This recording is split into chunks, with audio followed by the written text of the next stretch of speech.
l'idée a germé de faire la cohésion entre le sport, la jeunesse, la culture. Et donc j'ai proposé de faire un événement autour des jeux vidéo et de l'e-sport, mais avec une orientation d'éducation à la fois au niveau des jeunes et au niveau du public et un peu plus réticents et des parents, pour montrer que chacun pouvait faire un pas vers l'autre.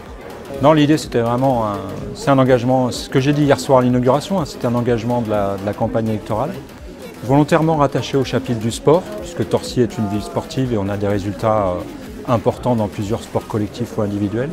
Mais c'était aussi le sport et l'innovation et des nouvelles technologies au service du sport et des compétitions, en l'occurrence ce week-end à l'Innoventura. Et c'est une première satisfaction, c'est d'abord d'avoir réussi à arriver à aujourd'hui. Ça n'a pas été simple, ça nécessite une organisation, des moyens techniques. On a des moyens matériels qui nous sont à la fois donnés par la ville, à la fois donnés par les sponsors comme le Crédit Agricole, comme Orange, comme Scoop eSport aussi qui nous accompagne sur l'installation matérielle et sur le prêt de matériel. Et on a aussi la BNP Immobilier qui est avec nous. Donc, tout ça, c'est des moyens économiques qui nous ont été donnés, des moyens logistiques aussi. Et après, tout le reste, c'est du travail perso. Je pense que les gens qui rentrent sont assez bluffés quand même par l'aménagement de la salle de l'Innoventura. Ce mélange des publics m'intéresse. Et puis il y a des compétitions en cours et c'est ça qui est intéressant. Et c'est cette complexité des publics, cette interaction entre les publics qui est passionnante. Et le fait que vous soyez là aussi, c'est que vous nous faites confiance et ça fait plaisir. Justement, on a voulu un festival transgénérationnel et pouvoir relier les très jeunes et les moins jeunes.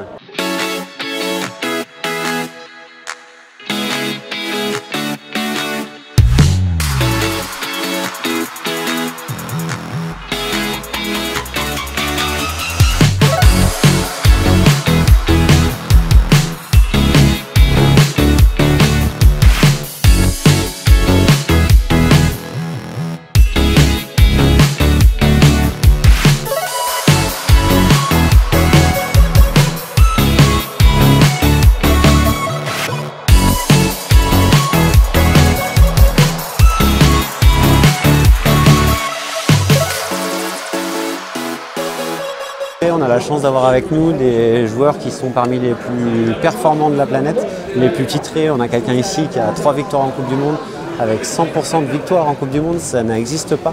Il n'y a pas d'autres personnes, ni en e-sport, et je ne crois pas dans d'autres disciplines, qui dans leur carrière n'ont jamais perdu un match de Coupe du Monde. Comme j'ai dit à des organisateurs, c'est vraiment, pour une première, c'est du top niveau, parce que souvent le problème des événements e-sport, c'est que c'est assez... c'est pas professionnel, c'est un peu mal organisé. Et là, on a absolument tout. On a eu la soirée de lancement hier où on était avec les petits fours, on était bien. Il y a aussi quelque chose qu'il faut souligner, c'est qu'il y a 4 tournois organisés en même temps et il n'y a aucun problème de manette, il n'y a aucun problème de temps. Ça veut dire que tout le monde, d'habitude c'est compliqué, il y a souvent des problèmes de console, ça veut dire que ça crée un décalage sur le tournoi. Et donc par l'intermédiaire de ce festival, je voulais essayer d'exposer la pratique, le positionnement sportif de ces athlètes et d'essayer de le montrer au grand public tout en l'accompagnant d'un message pour bien encadrer cette pratique et pour l'optimiser. Il faut savoir qu'en pulsation par minute, lors d'un match, par exemple un gros match e-sport ou une Coupe du Monde, un truc comme ça, on a 150-160 pulsations par minute. Ce qui équivaut à un bon sprint sans bouger. Donc imaginez la difficulté de se concentrer et le côté aspect mental, même, et forcément on doit travailler là-dessus. La sophrologie, la dictologie, la bonne pratique par rapport au sommeil, à l'alimentation, à la nutrition. On a fait des conférences aussi sur comment l'e-sport amène de la plasticité et comment les entreprises recherchent cette plasticité, comment la pratique de cette discipline peut être un bénéfice pour justement la recherche de travail en entreprise.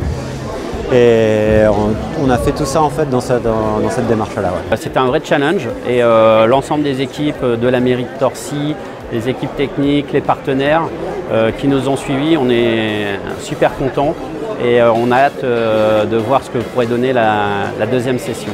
Le e-sport, c'est le moment, je crois. C'est le moment de s'ancrer le territoire et devenir un acteur incontournable. Mais Torcy, si on a une longueur d'avance, il faut la garder.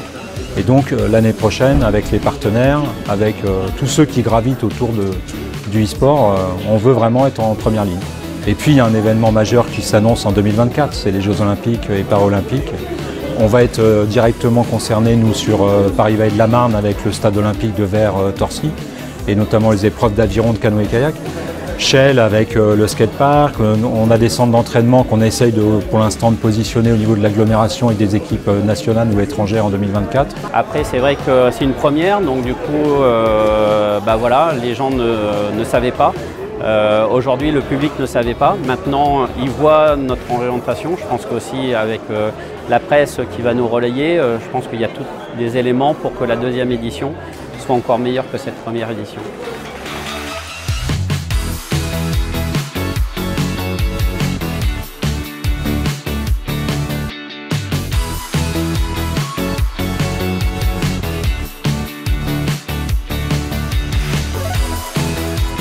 Ne panique pas. Voilà, super. Allez, devant vous.